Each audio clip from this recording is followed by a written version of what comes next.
Alors, la question du jour. Ma fille de 27 mois fait souvent le signe peur. Ces dernières semaines, dès qu'elle entend une tondeuse, le bruit du robot de cuisine, les avions dans le ciel, les mouches, les abeilles quand elles font du bruit, elle fait même le signe en montrant ces mêmes choses dans les livres. On lui montre, on lui explique le fonctionnement. Est-ce que tu aurais des astuces pour la rassurer? Je suis très contente de lire qu'elle fait des signes. Je trouve ça vraiment très intéressant. En fait, qu'elle répète ce signe face aux choses qui lui font peur, ça veut dire qu'elle a bien compris cette émotion ou en tout cas qu'elle en demande la confirmation auprès de toi. Donc si c'est l'un ou l'autre, en tout cas c'est très intéressant. Le fait de l'identifier va lui permettre de limiter son intensité, car elle active en fait la partie de son cerveau de la réflexion. Voilà. Et en plus, ce qui est chouette, c'est qu'elle te la partage.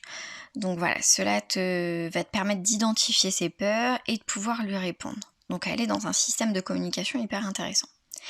Alors en tout cas, il faut savoir que l'émotion n'est pas toujours quelque chose à effacer. C'est-à-dire que là, cette émotion de la peur, ça va lui permettre de se protéger et de t'alerter aussi. Donc c'est plutôt positif. Donc sur chaque situation, tu peux lui dire que tu entends qu'elle ait peur, que tu es disponible pour elle, pour la rassurer, pour lui faire un câlin, pardon, pour vous éloigner de l'objet qui lui fait peur. Voilà, tout un tas d'idées pour la rassurer.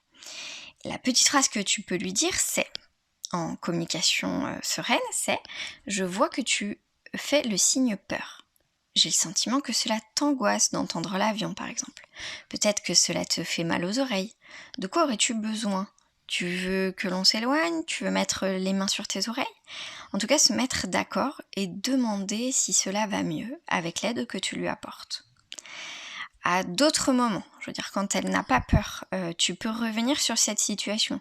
Tu peux lui en parler, tu peux parler de chaque objet pour essayer d'expliquer ce que c'est, qu'elle prenne connaissance petit à petit de ce que c'est.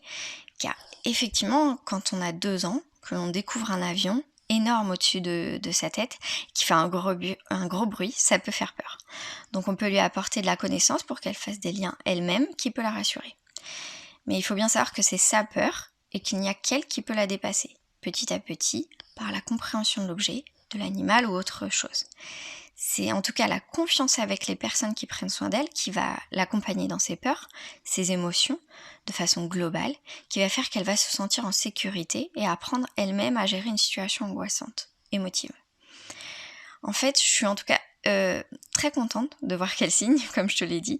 C'est un outil de communication supplémentaire et voilà, bien avant de savoir parler, on peut signer. Et même quand on sait parler, voilà, ça peut appuyer en tout cas l'expression des émotions. Donc voilà, je vous souhaite une belle journée.